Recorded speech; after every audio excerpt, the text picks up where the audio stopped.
A very warm good evening to all the dignitaries assembled here for the book release function of Sri Justice Gopal Gauraji on the occasion of his 75th birthday celebration. It gives me an immense pleasure to be here on this occasion. I'm delighted to be a part in releasing the biography of a great human being whom we lovingly call him as Manavantavadi. That's an apt title for his autobiography. And I would like to convey my heartfelt namaskars to Honorable Sri Justice and Santosh Hegdeji, former Lokayukta of Karnataka and former Supreme Court, Judge of Supreme Court of India. And my heartfelt namaskars to Honorable Justice Sri A.K. Patnaik, former Judge and Supreme Court of India. Honorable Justice Sri Sudhendra Raji, former Judge and High Court of Karnataka. My heartfelt namaskars to Sri H.K. Patil, Minister for Law and Parliamentary Affairs, Legislation, Tourism, Government of Karnataka. My heartfelt namaskars to Honorable M. Seshadriji, Senior Advocate, High Court of Karnataka. My heartfelt namaskars to Govindaraj, Political Secretary to Government of Karnataka. And Sri M. Villaparabji, General Secretary for the Station Committee, to all other senior advocates, members of the Bar Council, advocates, their families, public and media brothers and police, a warm good evening to all. Ellarigu namaskar.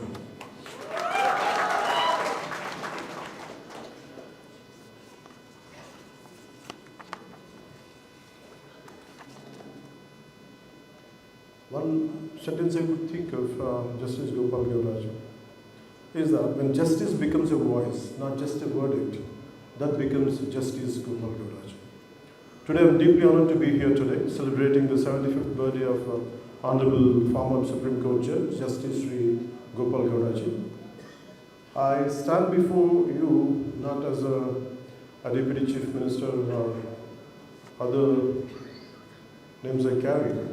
I stand here today, you, as a student who has been fortunate enough to learn from one of this country's rarest voices of moral courage, Justice V. Gopal Gauraji. When I look at his life journey, it fills me with deep respect. Born in a small village called Peduru in Chintamani region of Kolar district, from a humble family, he rose through sheer dedication and integrity. From being an advocate to serving as a judge of the Karnataka High Court, then as a Chief Justice of the Orissa High Court, and later as a judge of the Supreme Court of India, his life itself is an inspiration. It shows us that what honesty, hard work, and commitment to justice can achieve. Recently in July 2025, I spoke about Justice Gauraji in an interview. When I said that Justice Gauraji is not just an inspiration, he is my mentor. His commitment to the oppressed, his fearless defense of constitutional values, these are the ideals I strive to live by. It is because beyond being a former judge of the Supreme Court, he is a man who has dedicated his life to the voice of the voiceless. Justice Gopal Gauraji has always extended his support in crucial people's movements, whether it was the Nallamala uranium issue or the Amaravati farmer struggles, or when we formed a joint fact-finding committee to understand how central funds were being utilized by the state. He participated voluntarily, sharing his knowledge and helping us present facts in the right way. He offered a rightful judicial guidance that helped us to examine the constitutional obligations, the denied promises, and the center's accountability under the AP reorganization. He showed us that truth is not just an emotion, it's a process, it's evidence, it's courage wrapped in facts.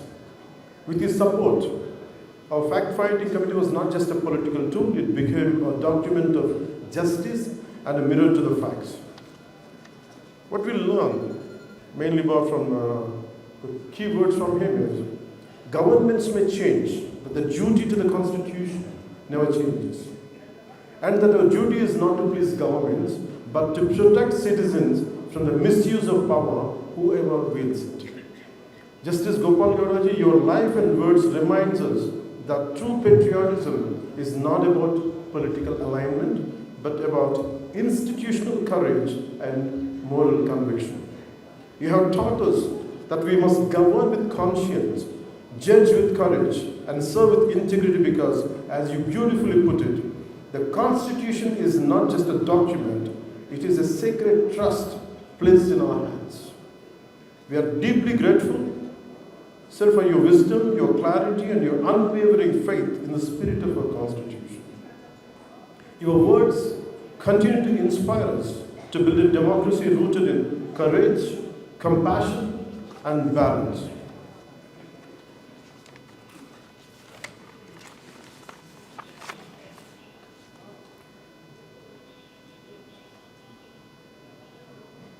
Justice Gopal Gowdaji has been a lighthouse in a sea of political chaos. He is a proof that retirement does not silence responsibility, that a judge may leave the bench, but not the battle for justice. That is why we fight. Our fight is not about power, it's about restoring trust in public life, it's about bringing dignity back to governance, it's about ensuring that the law protects the weak, not just the powerful. That's what we all stand for. That's why we stand by Justice Gopal Gowdaji.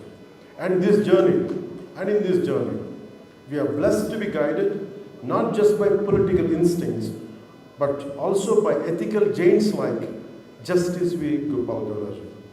Finally, I would like to sum up in a few words. I draw strength from his words, I draw clarity from his wisdom, and above all, I draw courage from his life. Let us carry that spirit forward. Let us build a society where justice is not feared, but felt.